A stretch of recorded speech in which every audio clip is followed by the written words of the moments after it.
So we're going to begin our press conference today. أعوذ بالله من الشيطان الرجيم بسم الله الرحمن الرحيم. In the name of God, most gracious, most merciful. Thank you for joining us this morning. My name is Zainab, Z-A-I-N-A-B, Chaudry, C-H-A-U-D-R-Y. I am the Maryland Outreach Manager for the Council on American Islamic Relations, the nation's largest Muslim civil rights and advocacy organization. This press conference today was called for two main reasons. First, recently our organization launched a letter-writing campaign to call for an end to the killing of civilians in Gaza. Over the course of less than 2 weeks, we collected over 4,100 letters addressed to Senators Cardin and Mikulski. These letters call on our elected representatives to urge Israeli authorities to end the collective punishment of Palestinians and immediately halt the targeting of civilians and children in Gaza. The bulk of these letters have been delivered to Senator Mikulski and Senator Cardin's offices. Second, media reports and eyewitness accounts have painted a horrific picture of events on the ground. The latest Israeli incursion into Gaza has displaced a quarter of Gaza's population of 2 million people, taken some 2,000 lives, 80% of whom are reported by human rights groups to be civilians and children. It has destroyed critical infrastructure, including hospitals, UN schools, Gaza's only electric plant, which supplied power and water and treated sewage, destroyed mosques, and essentially created a dire humanitarian crisis. Because American taxpayer dollars provide Israel with billions of dollars in aid each year, we have a right to demand that these funds not be used to take the lives of innocent civilians. Senator Mikulski chairs the Senate Appropriations Committee, which has jurisdiction over all discretionary spending legislation in the Senate. We urge Senator Mikulski to acknowledge her constituents' concerns, reconsider prioritizing foreign interests over American interests, and to keep American tax dollars here at home where we need them most. Next, I would like to ask Brother Muhammad Jameel from the Islamic Society of Baltimore to please say a few words. Shalom, peace, assalamu alaikum. It's a very sad day that as an American, I'm ashamed to stand here. Yet I thank God the Almighty that He has given me the strength to speak, because I believe that each one of us shall meet our Creator and be judged based upon our deeds on this earth and be accountable. One of the messages in Islam is where God says that you are thy brother's keeper. You are close to your fellow human being first, and then you are close to me. Peace does not come without justice. I am, as a patriotic American, it is my duty to raise the voice and remind my leaders that their actions as well as inactions are creating an open injustice towards the women, children alike. It is my tax dollars which are providing F-16s. It's my tax dollars that are providing Apache helicopters. Both of these are firing American-supplied missiles. Our bulldozers, our tax-funded bulldozers, are bulldozing their houses. And when I see my leaders stay silent and claim that it is self-defense, it begs the question, if they are precision-guided missiles, are they guided to kill civilians? They are precision missiles. Obviously, the answer is there for the whole world to see. The denial shall not liberate us. This could be the guilt of the future. According to David Miller, scholar at the Woodrow Wilson International Center, whose advisor to both the Republican as well as the Democratic Secretaries of State, wrote in Foreign Policy magazine in May of 2012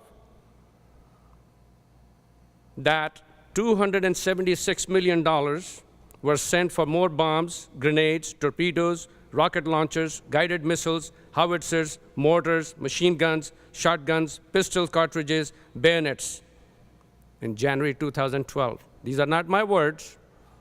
These are from this scholar. All this is being done to depopulate and uproot the people of Gaza, to make way for more settlements, and weaken them by a lockdown of their country, their territory, by air, land, and sea, controlling the flow of food, water, goods, medicines. He also stated that no president would risk failure in pursuing for peace due to domestic policies. He warned that without it, there will be serious and sustained violence and most likely uprisings among Palestinians and more rounds of confrontation between the two parties. It is not just 1,900 or 2,100 that have died. It is over 4,200 that have died since that January of 2012. A general, chief of staff of the Prime Minister, called for the killing of the mothers of martyrs.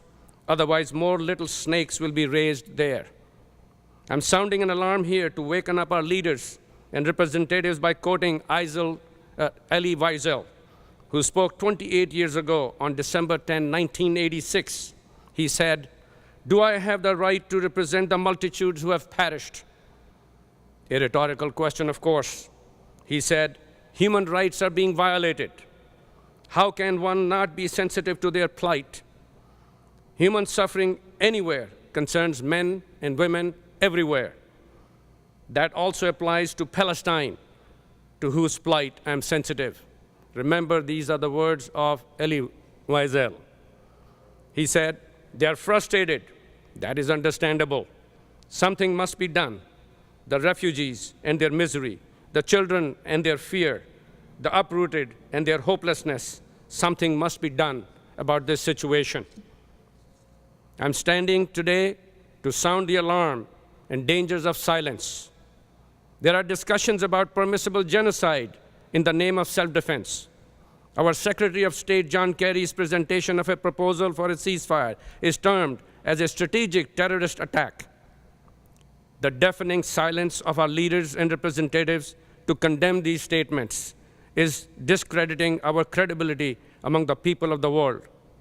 Our leaders have urgently and shamelessly approved overnight another $225 million to replenish the war weaponry to support the friend who has total impunity to violate human rights, international laws, and laws of consciousness.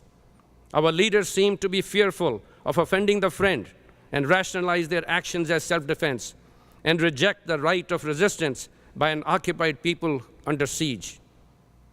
I'm sounding the alarm that our leaders are in continuous pursuit of personal domestic policy of appeasement at the expense of jeopardizing the long-term security of our nation and earning contempt from other nations. Justice is a prerequisite to peace. No one can righteously claim that justice is being done to the Palestinians. Each one of us, as I mentioned before, is answerable to ultimately the Creator.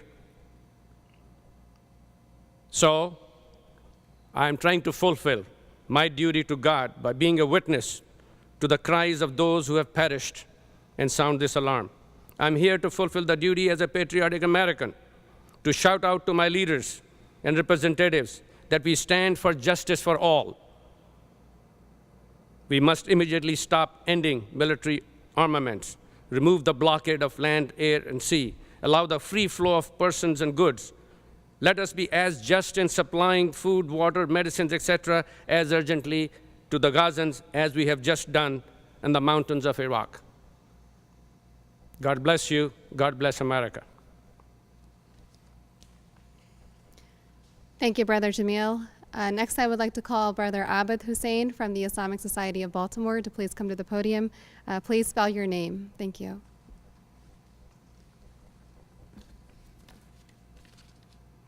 Assalamu alaikum and good morning. My name is Abid Husain, Abid Husain.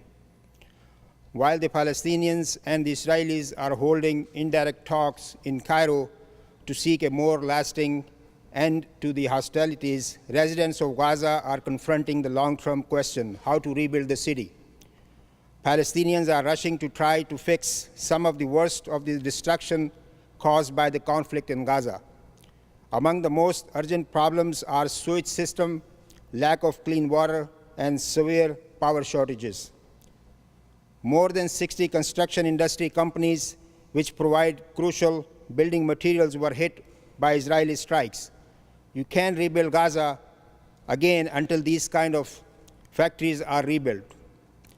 The United Nations Office for the Coordination of Humanitarian Affairs estimates that 1,960 Palestinians have been killed during the conflict.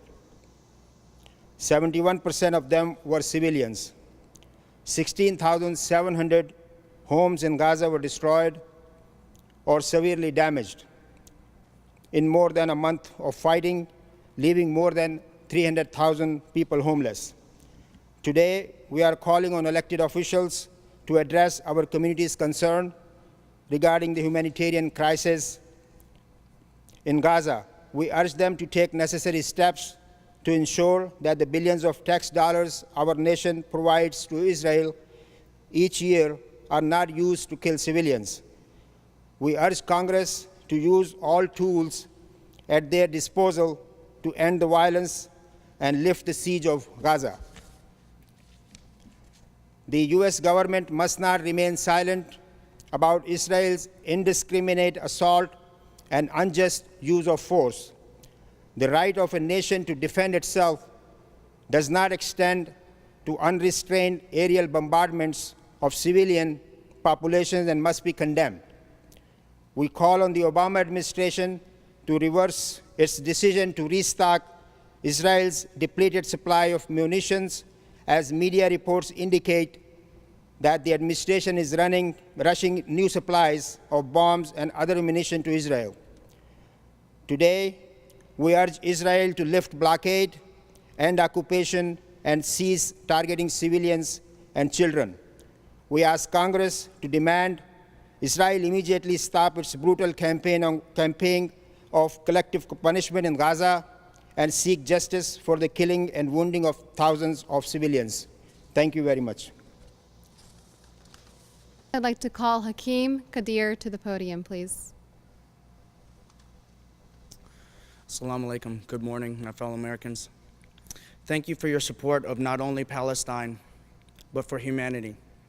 We live in dangerous times where the murder of civilians is justified, the blame shifted, the facts being hidden, and the truth distorted. I ask you, good people, are Palestinians not human? I also ask you, is it not our duty to fight for truth and justice for the defenseless? We cannot sit around and watch defenseless, innocent civilians lose their lives in a war they were thrown into. If we stand aside and watch, we are no better than those committing the crimes and atrocities. Again, we thank you for not only opening your hearts, but also your minds. We are all God's people. Thank you. My name is Bilal Ali. It's spelled B-I-L-A-L, Ali. And I'm here to represent the American Muslim Merchant Association. I stand in solidarity with my brothers and sisters. I understand not too long ago the history here in America where Afro-Americans had their rights trampled upon. And I think that it's imperative upon our elected officials to stop this assault against the Palestinian people. I think it's not an issue of being anti-Israeli. It's about doing what's right. And what's right is to halt this assault against the Palestinian people and come to some type of peaceful, just resolution in this conflict. It won't just go away. And anytime we're using American taxpayer dollars, we are implicated and we are supporting what is unjust. And we should be the pallbearers for what's just and what's right. And in this issue, we're on the wrong side of the coin. We need to get right, and I'm encouraging all the elected officials to get behind this issue and put a halt to this and do not appropriate any more money of American taxpayer money to go and kill innocent women, children, destroying sacred mosques in Palestine. Thank you. Thank you, Brother Bilal. And that will conclude our press conference. Thank you.